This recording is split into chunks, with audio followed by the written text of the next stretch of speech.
ఈ వేదిక మీద ఉన్న పెద్దలకి, అట్లాగే ఈరోజు సమాజ్వాదీ పార్టీ ఆధ్వర్యంలో ఏదైతే అయోధ్య ఇది రామ మందిరంలోని ట్రస్ట్ చోరీ విషయం ఏదైతే ఉందో దాన్ని ఉద్దేశించి ఈ రౌండ్ టేబుల్ సమావేశం పెట్టడం అనేది ఒక రకంగా ఇది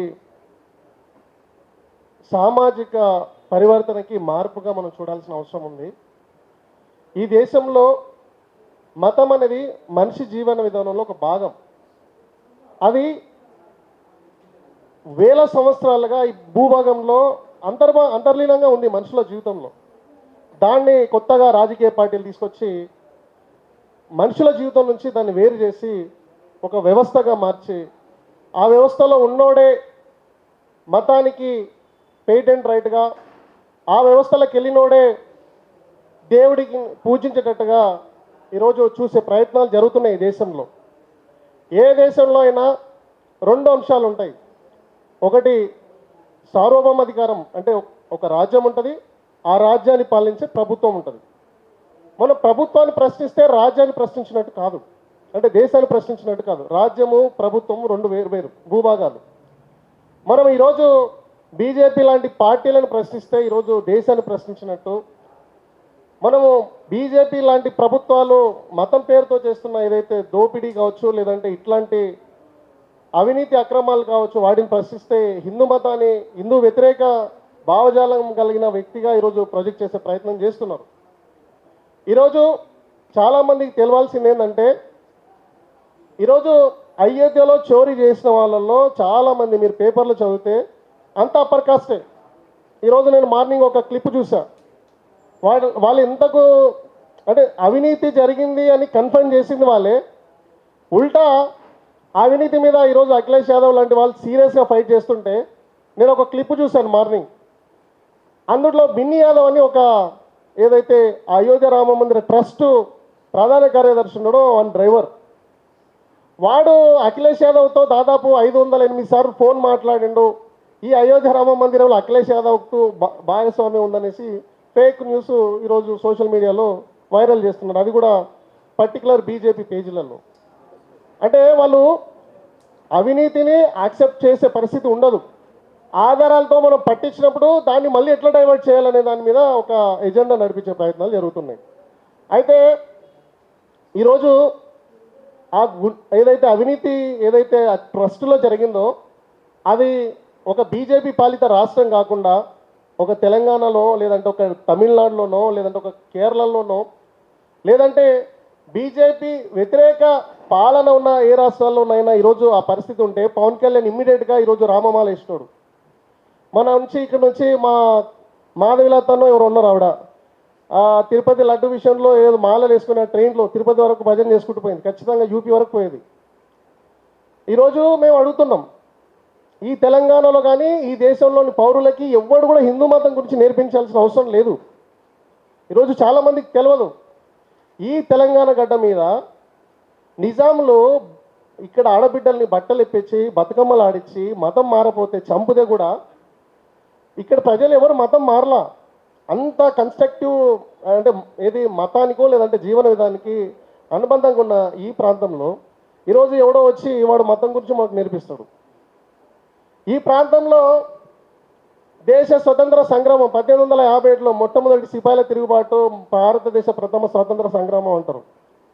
దానికి నాయకత్వం వహించినోడు ఈ తెలంగాణ ప్రాంతానికి చెందిన తుర్రే ఖాన్ అనేసి 2000 మంది సైన్యంతో 2500 మంది సైన్యంతో ఇక్కడే ఉమెన్స్ కోటి కాలేజ్లో బ్రిటిష్ స్థావరం మీద దాడి చేసిండు. ఆయన దాడి చేసినందుకు ఆ తుర్రే ఖాన్ని దాదాపు అంటే శరీరం నిండా బుల్లెట్లతో కాల్చి చంపి అక్కడితో బ్రిటిషర్స్కి కసి తీరక ఆయన తల నరికి దానికి వేలాడ తీశారు. అంటే ఈ ప్రాంతానికి దేశభక్తి కూడా అంత శక్తివంతమైంది. వాడెవడో వచ్చి ఈరోజు దేశభక్తి గురించి మాకు నేర్పిస్తాడు. అంటే నేను ఏమని చెప్తున్నా అంటే, మనం వ్యవస్థల్ని ఎప్పుడు కూడా, మనకు డెమోక్రసీ ఉంది, ప్రజాస్వామ్యం ఉంది, తప్పుని తప్పుగలాగా చూపించడానికి చట్టాలు ఉన్నాయి, న్యాయ వ్యవస్థ ఉంది. ఈరోజు వాళ్ళకి జరిగిన తప్పుని ఎట్లా సరి చేసుకోవాలి, దాని మీద ఎట్లా చర్యలు తీసుకోవాలి అనే దాన్ని వదిలేసి ఇప్పటి కూడా వాళ్ళు ఏం చేసే ప్రయత్నం చేస్తున్నారంటే, ఇప్పటి కూడా నిన్న యోగి ఆదిత్యనాథ్ గారిది నేను చూసా ప్రెస్ నోట్, అది ప్రెస్ మీట్ రిలీజ్ చేశాడు. అఖిలేష్ యాదవ్ గారు ఫైట్ చేస్తున్నాడు, అవినీతి జరిగింది, దీని మీద పెద్ద ఎత్తున దీని మీద చర్యలు తీసుకోవాలి, బీజేపీ గవర్నమెంట్ వేసిన సిట్టు మీద మాకు నమ్మకం లేదు అని చెప్తే వాళ్ళు జరిగిన తప్పిదాని గురించి మాట్లాడకుండా యోగి ఆదిత్యనాథ్ గారు ఏం చెప్తున్నారంటే, జై శ్రీరామ్ అన్నందుకు కాంగ్రెస్ ప్రభుత్వం ఇది హిందువులను కాల్చి చంపిన దాఖలాలు ఉన్నాయి, అట్లాంటి పార్టీలతో మీరు అలయన్స్లో ఉన్నారు, హిందూ మతానికి ప్రతీకైన రాముని ప్రశ్నించే పార్టీ కాంగ్రెస్ పార్టీ అంటే వాళ్ళు సమర్థించుకునే పరిస్థితిలోనే ఉన్నారు. ఈరోజు కూడా దాని మీద చర్యలు తీసుకుందామనే పరిస్థితిలో ఈరోజు లేదు.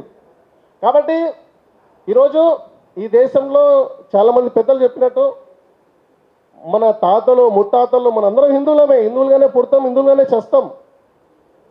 ఈ దేశంలోనే పుట్టినాం, ఈ దేశంలో పెరిగినాం, ఈ దేశంలోనే చేస్తాం.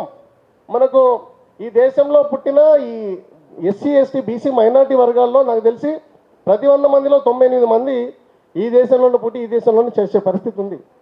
ఈ దేశంలోనే మన జీవన విధానం ఉంటుంది. అట్లాంటి జీవన విధానం ఉన్న ఈ ప్రజలకి ఈరోజు ఒక మతాన్ని పులిమి ఆ మతానికి మళ్ళీ ఒక రూపం తీసుకొచ్చి ఈరోజు పరిస్థితి ఎట్లయిపోయిందంటే లిటరల్గా రాముడు జై శ్రీరామ్ అంటేనే ఇది బీజేపీలో ఉంటేనే వాడు రాముని ప్రేమించినట్టు, బీజేపీలో ఉంటేనే వాడు హిందూ అన్నట్టు అట్లాంటి పరిస్థితి తీసుకొచ్చే ప్రయత్నాలు జరుగుతున్నాయి. ఇక రెండో విషయం ఏంటంటే ఈరోజు ఈ కాంగ్రెస్ ప్రభుత్వం కూడా ఇక్కడ ఆలోచించాల్సిన అవసరం ఉంది. ఈరోజు ఇది కాంగ్రెస్ పాలిత ప్రాంతాలలో ఉండుంటే ఈరోజు కాంగ్రెస్ ప్రభుత్వం కూలిపోయేది నాకు తెలిసినంత వరకు.